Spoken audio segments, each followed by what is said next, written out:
Viewing or listening to this podcast confirms acceptance of the disclaimer visible on your screen or found at authorscott.com/podcast. Welcome to the Regaining Health and Humanity podcast. I'm Dr. Scott Johnson, your guide on this journey to natural well-being.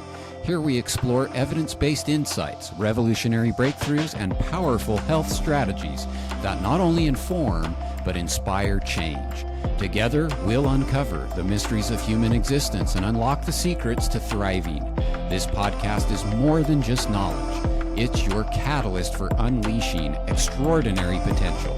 Get ready. Your journey to boundless health and happiness starts now. Hello, friends, and welcome to the Regaining Health and Humanity podcast. I'm your host, Dr. Scott Johnson, and today we're talking about the link between healthy aging and sexual wellness. To explore this topic, I've invited intimacy expert and sexual wellness advocate Susan Bratton to the show. Known as the intimacy expert to millions, Susan is a passionate advocate for lifelong intimacy. She's the CEO of Personal Life Media and The 20, creating products like the Better Lover brand and Vitality supplements, a best-selling author and publisher of 44 books and programs, including Relationship Magic, Revive Her Drive, Ravish Him, The Passion Patch, Hormone Balancing, and Hot to Trot. Susan frequently appears on major networks and is a top podcast guest. Welcome, Susan. Hey, Dr. Scott. So nice to be here. And I just have to thank you so much. You sent, or your team sent ahead some questions topics that you want to discuss. And I thought to myself, I'm talking to somebody who really wants to get the best out of me and is very prepared and knows your audience well. And I just appreciate that so much. I was looking forward to seeing you as well, because I know that you work with essential oils. And it's interesting because I know a lot about libido botanicals and aphrodisiacs and things like that.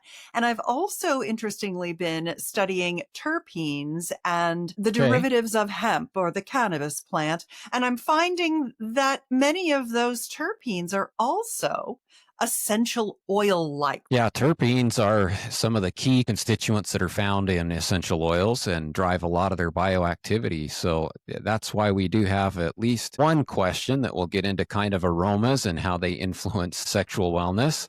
And I think it's an interesting topic. As we were chatting just before we started, I was saying I haven't really heard somebody attach longevity to sexual wellness. And so it's an interesting topic that I think a lot of people will also have interest in learning more about it. You talk about sex span. So what exactly is sex span and how does it relate to longevity and overall vitality? As part two of this question, why do you believe it's a missing piece in most people's wellness routines?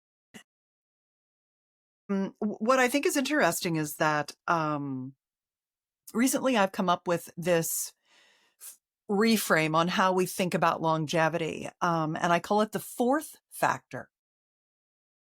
Everybody's really comfortable with the idea that what helps you live longer is lifestyle orientation, sleep, exercise, and nutrition, right? That's kind of the three-legged stool of longevity. If you move your body, if you feed it well, and you take care of it and give it rest and recovery, it's going to go the distance. And that so many of our chronic diseases come into effect from a lack of any or all of those. But I think there is a fourth factor that goes undiscussed because it's something that people feel a little uncomfortable talking about, and that is intimacy. And we really are living under a very repressed cultural mores around intimacy, sexuality, pleasure, any of those kinds of things. And there's a lot of censorship. But over the years, what I realized is that people need a lot of help with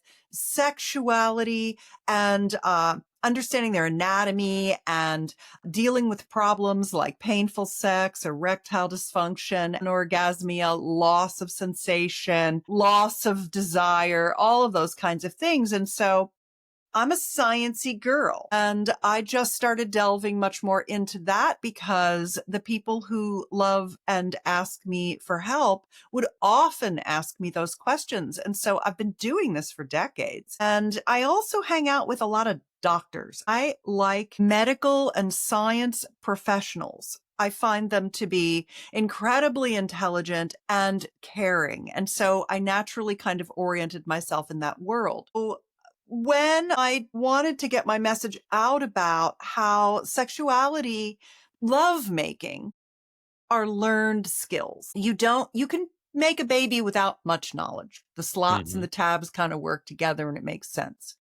But that's procreation. When I'm talking about lovemaking, I get boxed out of a lot of places because people are a little triggered around sexuality from the shame and the repression. And that shame and repression creates fear because of lack of knowledge. And what I found that I can get my foot in the door so that people understand the physical and emotional health benefits of sexuality. And then they see that I'm not so scary. And they're like, okay, well, tell me more. So it's my Trojan horse. And so the fourth factor is intimacy in longevity. And when I started reading all of the worldwide clinical data, and this is what's really interesting. In studies, they say the longer you have sex, the healthier you are. The longer in your life, the longer you can maintain your sex life, the longer you actually live. It can add years to your health span, not just your lifespan. Now, most of the studies are done on men. Most of them are ejaculatory response studies around prostate cancer. So just keeping guys' plumbing going helps them live longer. But there's also a number of studies that are about happiness. And you know that even the biggest study about happiness is the Harvard longitudinal study that says that full stop, relationships are the thing that helps you live a longer, healthier, happier life. And then I started digging into all the studies about when you have intimacy. And I want to make a couple of distinctions here, which I think you'll find interesting. One is that when I say the word sex, most people think intercourse. And for a lot of people, especially women in midlife, which is really your core audience, they feel like that work is done for them and that they're kind of over it. Really, that comes from sex is for procreation only. So if you can't make a baby anymore, you don't have to have sex anymore. And so women get shortchanged and then their partners get shortchanged because of that ideology as well.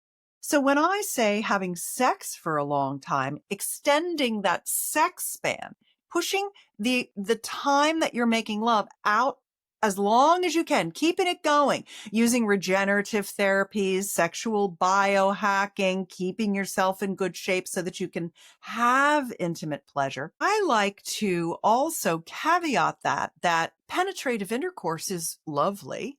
And not only that, but I really pride myself on teaching people how to make it mutually satisfying, because really what we see out in the world is male-centered intercourse pleasure. And I like to teach couples how to make the vagina happy too, you know?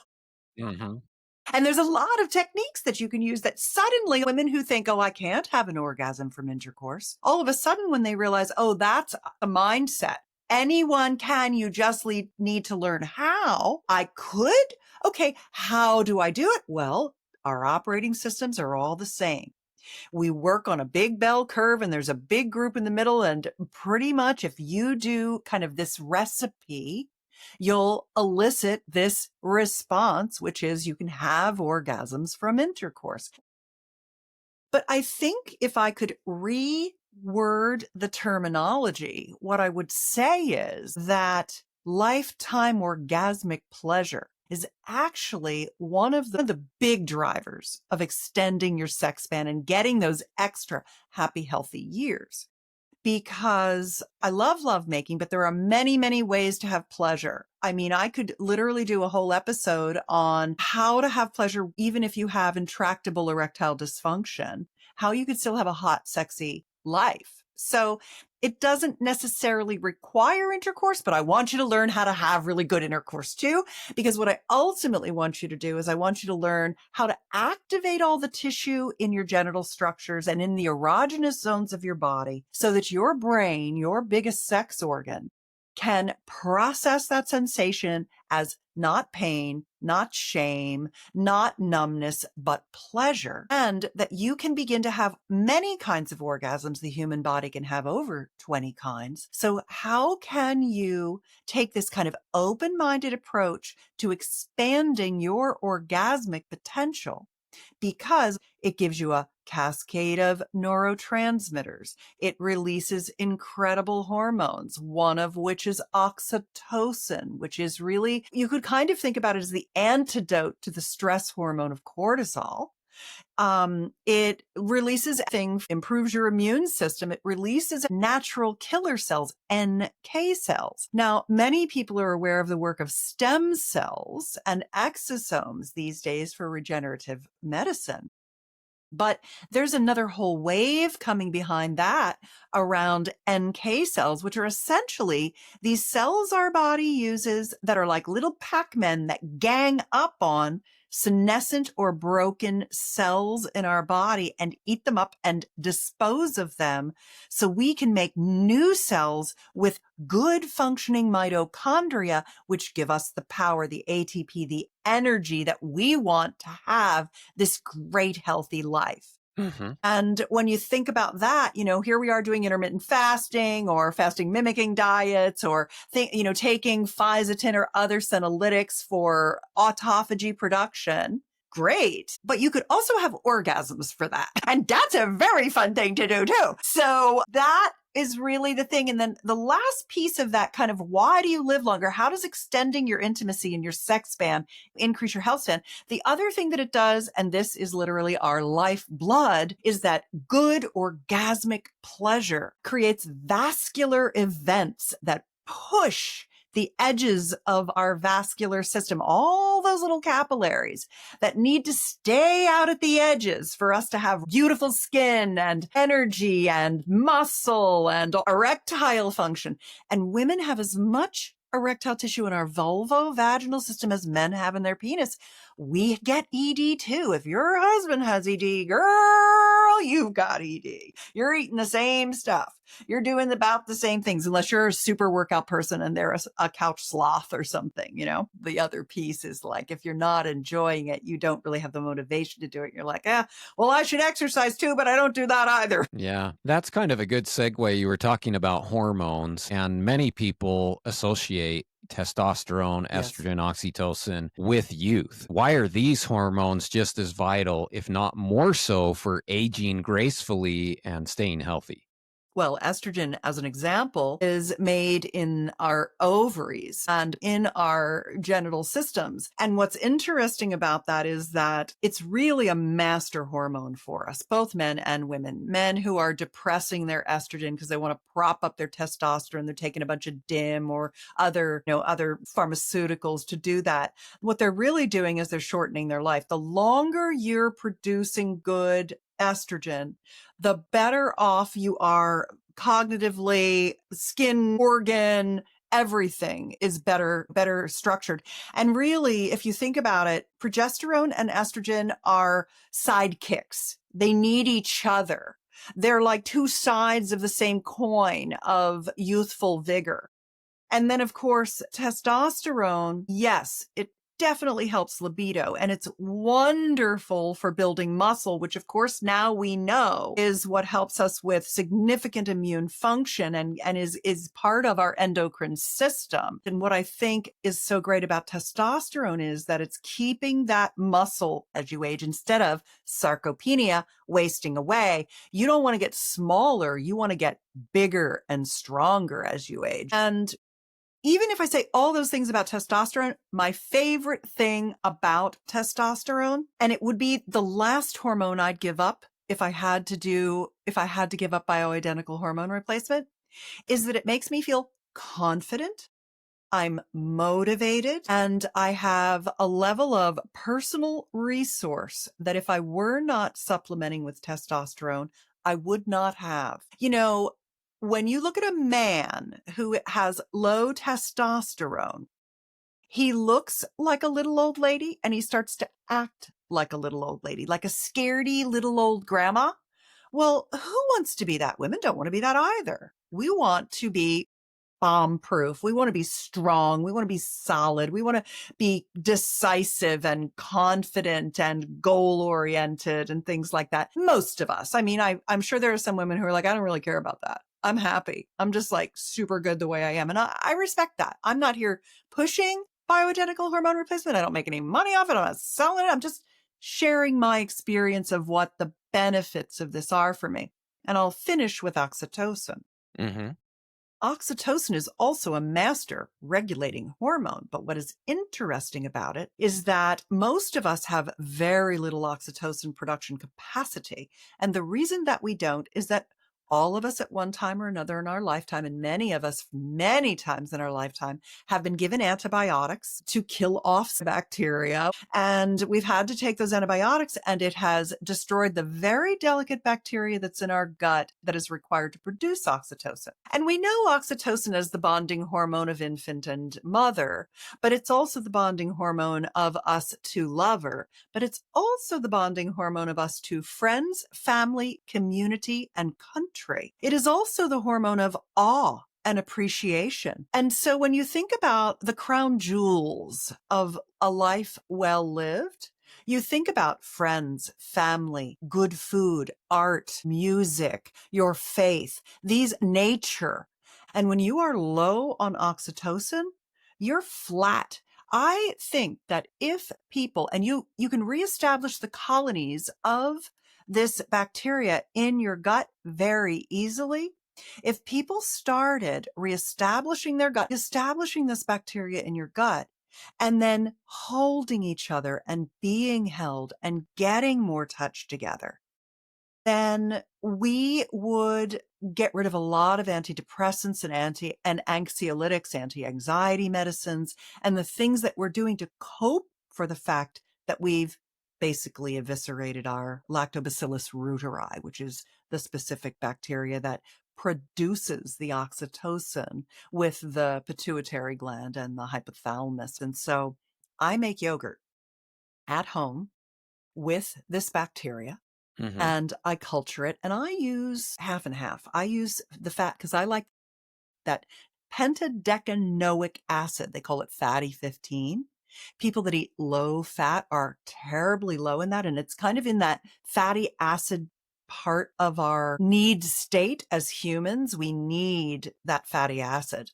And then you just eat that every day, and it reestablishes the gut bacteria, and then you start making oxytocin again, and then all of a sudden you love life better and you're less annoyed with people, which we all need a lot more of in our country right now. That's really important, gut health. I've written a book about gut health, and really I'd like to read that. Your health begins and ends in the gut. It does. I focus primarily on restoring gut health for immune function because it has such a strong association with your immune function, and many autoimmune conditions have a strong gut connection. And so that was my focus in the book. But I guess having the knowledge now that it also contributes to your libido and your connection hormones with your partner, that's real makes the gut even more important for our overall wellness. You often talk about tools for expanding your sex span. What are some practical non-bedroom strategies that support lifelong intimacy and pleasure? Yeah. I kind of think about it as a spectrum where often what you start with are regenerative therapies, sexual regenerative practices. And then you can move in to sexual biohacking, taking what you have and making it even better, which is interesting. So often the very first thing that happens is that our sexual function works on our vascular system, on blood flow. We need blood flowing into our genital structures, and whether that's into the erectile tissues of the penile system or 3 erectile tissue systems of the female genital system. There's the clitoral structure, which is a clitoral head, a shaft, a body, 2 arms and 2 legs. It looks like a little starfish. There's also a urethral structure, urethral spongy tissue. People call it a G-spot. It's not. It's a long, almost like a pool noodle. And then the third structure for the female system is called the perineal tissue structure. And all of those structures actually wrap around the vaginal cavern. And so people are oriented toward, okay, the tip of the clitoris, but actually all of those little nooks and crannies and structures need to get filled with blood, just like the penis requires blood flow to fill in and to make it erect.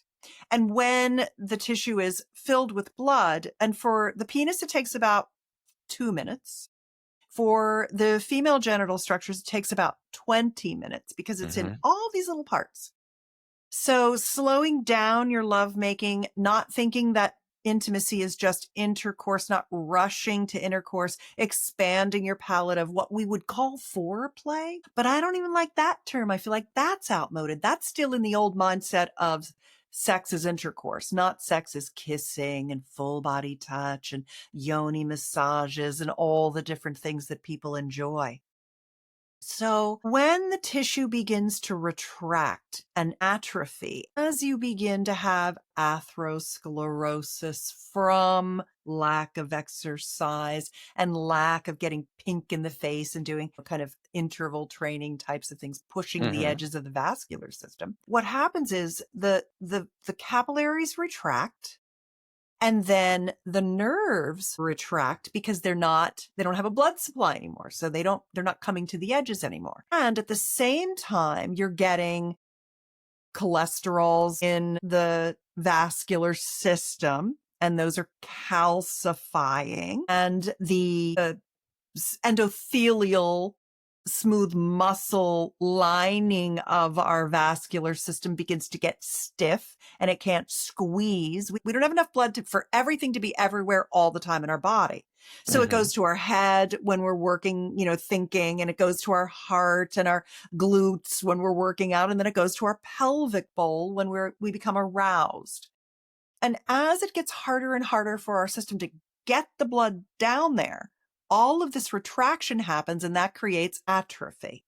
And the atrophy is basically shrinkage. This is what makes old people look little. It's the loss of musculature, but it's also just generalized in whole body atrophy from the vascular contraction. So what is a big issue is that our soils are very nitrogen depleted, and we need nitrogen in our leafy green vegetables and our beetroot to generate nitric oxide. This is what Viagra and the PDE5 inhibitors work on. They work on the nitric oxide production system. And it's actually a gas that our body makes that kind of goes through the endothelial system and squeezes the tubes of our veins and our capillaries and pushes the blood around. And when we don't get that blood flow into our genital structures, then the tissue shrinks and everything is smaller.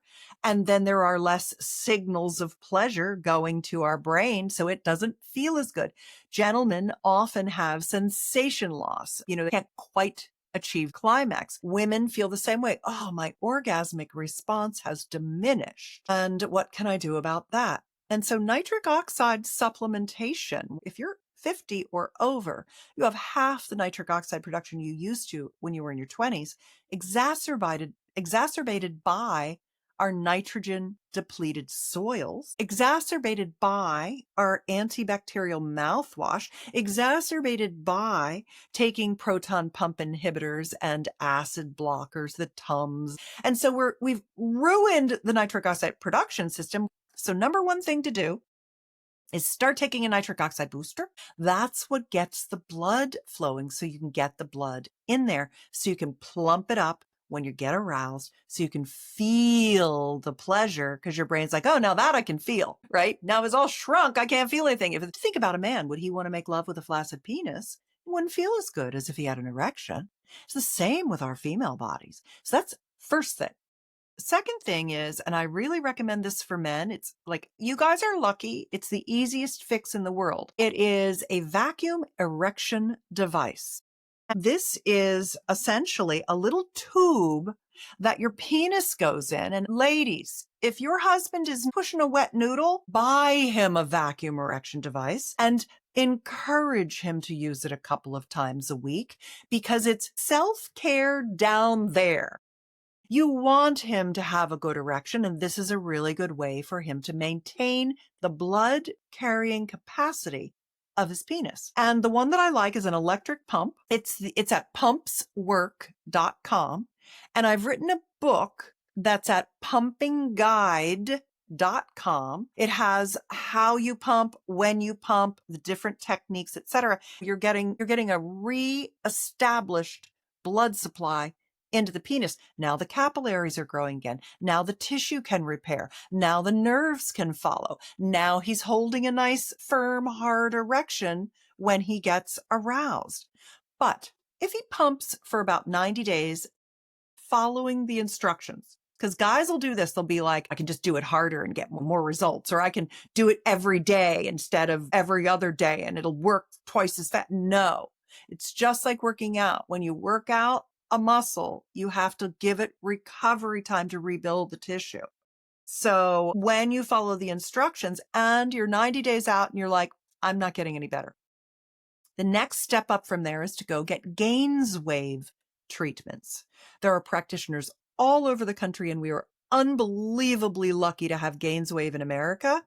It uses acoustic wave technology. They wave this little wand on the penis and on the vulva. GainsWave for him, GainsWave for her. If your husband's got a problem, go together. You probably do too. You'll be amazed at the difference in your orgasmic pleasure, your lubrication. If you have incontinence issues, what it does is it uses these tiny little sound waves and they stimulate new tissue growth, which brings back the capillaries, brings back the nerves, and it knocks the plaque off of the penile vascular system so that you can lock the blood into the penis. The most common issue in erectile dysfunction is called venous leak, and that's where the blood flows in and then flows right back out.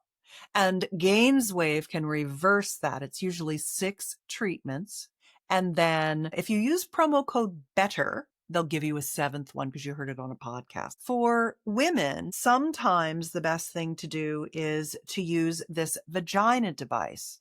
It's at vaginadevice.com, and what it is a little at-home DIY vaginal restoration device. It's red light therapy. Photobiomodulation. It goes inside the vagina and it fixes painful intercourse, delicate vaginal tissue, it's continence. And what I love about it is that you can do it at home. It's 8-minute routine every other day, 8 to 10 weeks, and it will bring blood flow. It recollagenates the tissue with warmth. The vibrations are like a Kegel toning, and the red light essentially creates glycogen in the vaginal biome, and that glycogen is the sugar that the good bacteria want to eat. Many women, they think, my vagina doesn't smell as good as I wish, but my gynecologist says I don't have BV, I don't have anything. And they'll get more glycogen in there, as well as topical estrogen, a vaginal serum. I like the one, it's at Get Glow Below. It's over the counter. It's a wonderful, clean formulation. It's made by Dr. Michelle. And the vagina device with the Get Glow Below, that combination is very, very good for restoration. What it doesn't do is it doesn't do labial recovery and it doesn't do clitoral recovery. And if you're having sensation loss, this intravaginal device might not be enough for you. That's where your GainsWave for her comes in. So these are wonderful things. Take nitric oxide, ladies, as well. You remember, you have the same parts in different order. So those are some of the biggest things that you can really do. And then the last one I'll leave you with is sexual lubricants are an FDA Class 2 category of product. They need to have preservatives in them to be shelf stable. When you look at the top 30 brands of lubricants, they are full of garbage. They used to be aloe vera and jojoba oil and cocoa butter. You don't want to put coconut in the vagina ever. It's a natural antibacterial and it'll disrupt your biome. So the problem is that now they've put thickeners and gums and garbage and, alcohols and all kinds of crap in them, and I don't like them. So the brands that I do like are twofold, and now they both are CBD based. And I like CBD because it's part of the hemp plant. It's non-psychoactive Right. and it works on our endocannabinoid system, which is a pleasure healing pathway. So I have the pleasure protocol at pleasureprotocol.com that has the Foria products. And I have the lovers bundle with a company called Nude that has intimacy oils that are made purely from jojoba oil, CBD, and essential oils. So the fragrance, if there is a fragrance in the product, comes from lavender and cardamom and vanilla, and it smells really nice if you want a scented product. And so I really like those clean and natural oils. And they have these little inserts that are called melts that are made of cocoa butter and CBD. You pop it in and it melts inside the vaginal canal and coats the canal, because if you're particularly sensitive, that can be a great relief. And the oleic acid in that cocoa butter is the other thing the good bacteria love to eat in your vagina. Between the red light, Yeah, that's another good point because so many people think of just the gut bacteria that they have, but we have microbiomes all over. You everywhere. have one in your oral cavity, you have them in your eyes. Women have them in their vagina, so we need to be aware of these microbiomes and be sure that we're taking care of them just like we do with our gut.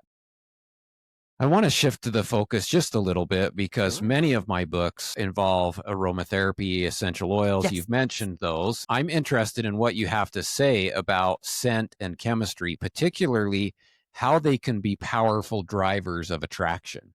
Yes. My goodness, so much is in the fragrance of our bodies, isn't it? I mean, everything from the scent of your lover to how your genitals smell to pheromones. Pheromones are such an interesting thing. We wash our scent off now. We use our soaps and we're in our showers all the time, and we're not emitting those pheromones that we used to rely on for attraction. And I think probably the most important and interesting thing about the smell of attraction is the studies that have been done on the pill and how it compromises the female olfactory system such that she becomes attracted to someone. And then later, if she goes off the pill to have a baby, she's no longer attracted to that person because her olfactory system has been modified. That's one of the many things I don't like about oral contraception. Now, I understand that that's just something that is important to have for certain people and their lifestyles. But I always feel bad for people that get stuck in that situation where they're like, wow, I was really attracted to him and now he stinks and I don't like it. Stress is another thing that really messes up our scent when we're stressed out. And it's so hard not to be stressed out in our culture today. I'll add one more thing, and that is that I've done a lot of longitudinal studies on sexual attraction.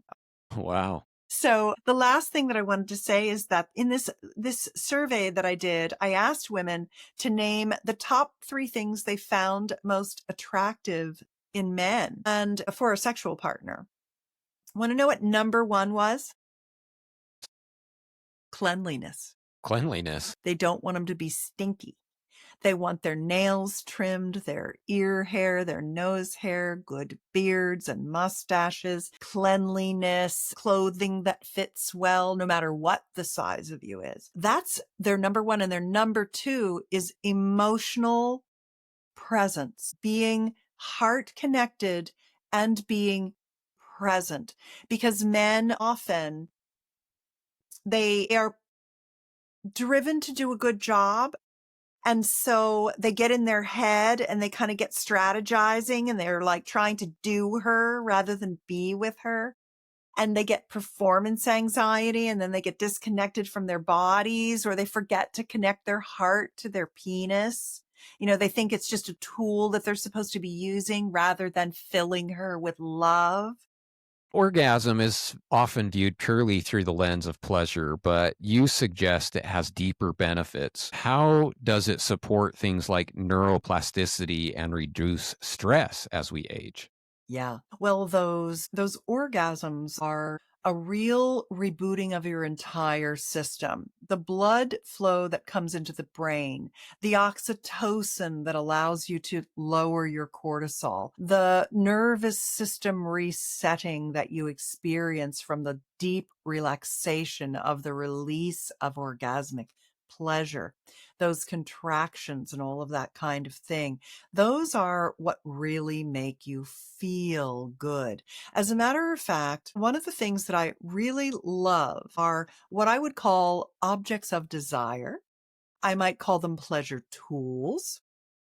Some people call them sex toys, and that can be fun too. I am an expert in sex tech. I moderate sessions at shows and conferences in the sexual realm and work with all of the sex tech companies from around the world, from Singapore, from China, from Holland, from Germany, not just American toy brands. The interesting thing is that there's so much interesting sex tech now that's available to us that can cross train our bodies and activate all that tissue. If I have to say what it is that people want most from me, what they're looking for from me is not a technique or a communication skill or a, intimate formula for rejuvenation or anything else. It's an erotic playdate idea, how to have more fun in the bedroom.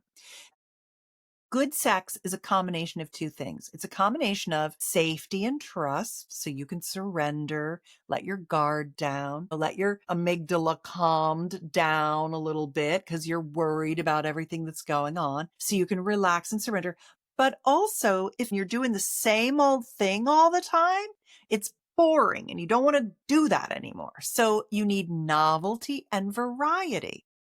And these erotic play dates are an opportunity for you and your partner to try new things together. And once women especially realize that, oh, that one way I've found to have an orgasm, that's just my first path. I can have hundreds of paths to orgasm. Okay, what is the next one I want to have? Oh, will sex toys make me, so that I can't have real orgasms anymore? Not at all. You might blow out a few receptors for 5 or 10 minutes, but you can just take a pause, take a rest, and then go again. Most people drive themselves too hard to achieve that orgasm because they're nervous about it. The best thing you can do for arousal is to slow down and just go more smoothly and slowly.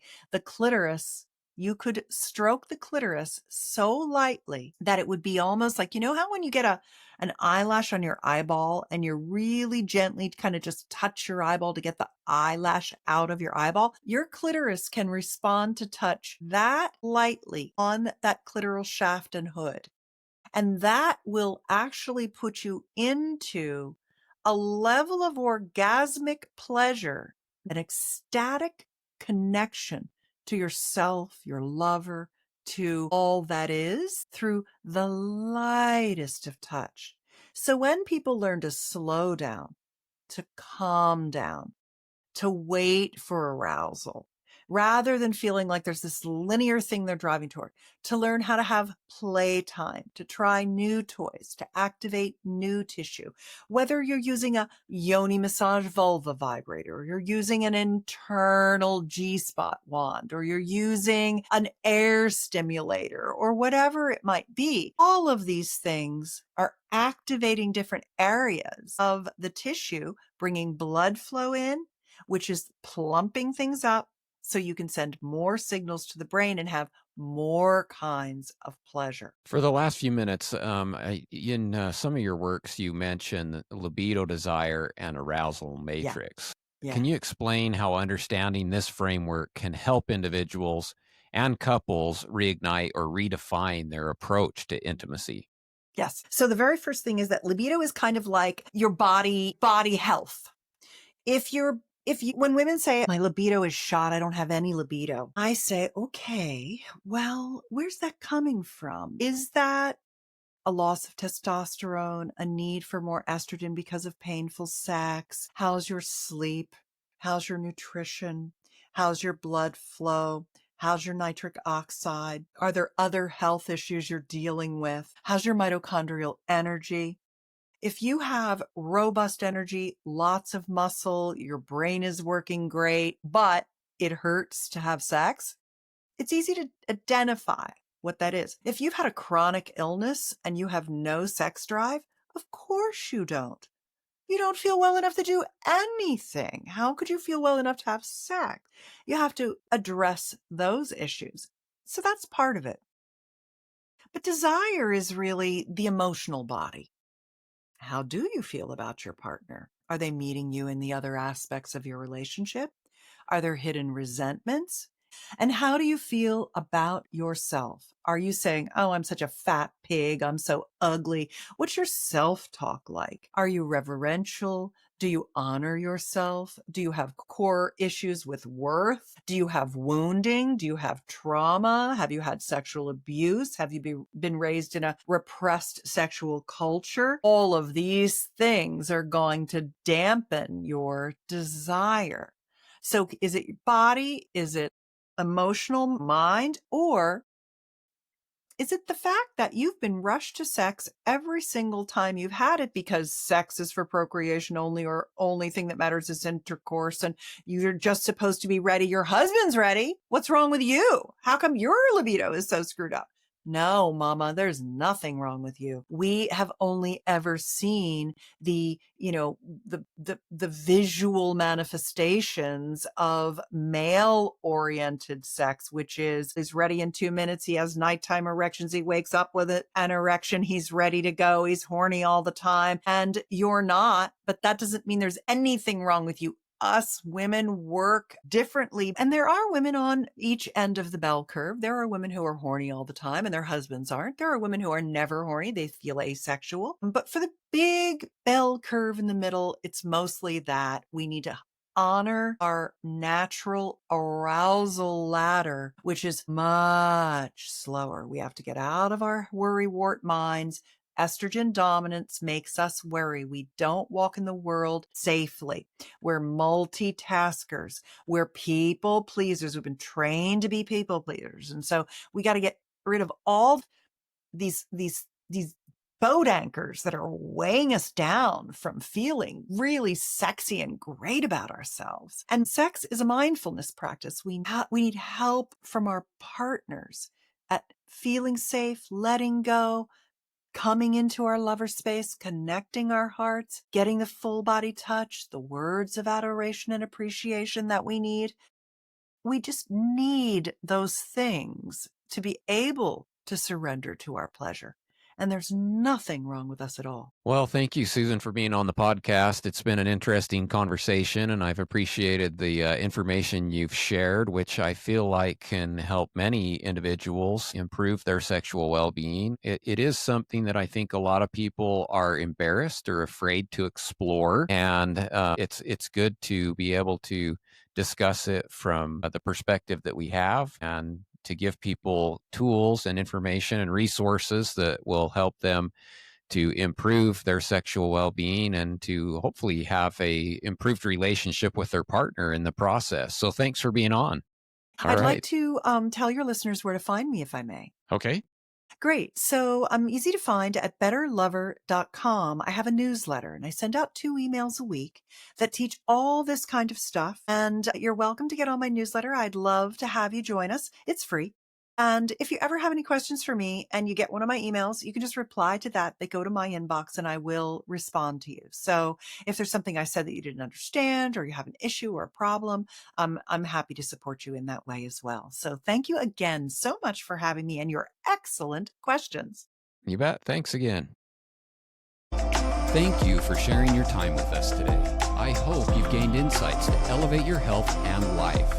For more transformative evidence-based wisdom, I invite you to explore my 20-plus books at authorscott.com/shop. Don't miss out on the chance to supercharge your health and guide others to a better life. Like, share, and subscribe to join the movement transforming lives. Here's to your journey toward boundless health and happiness.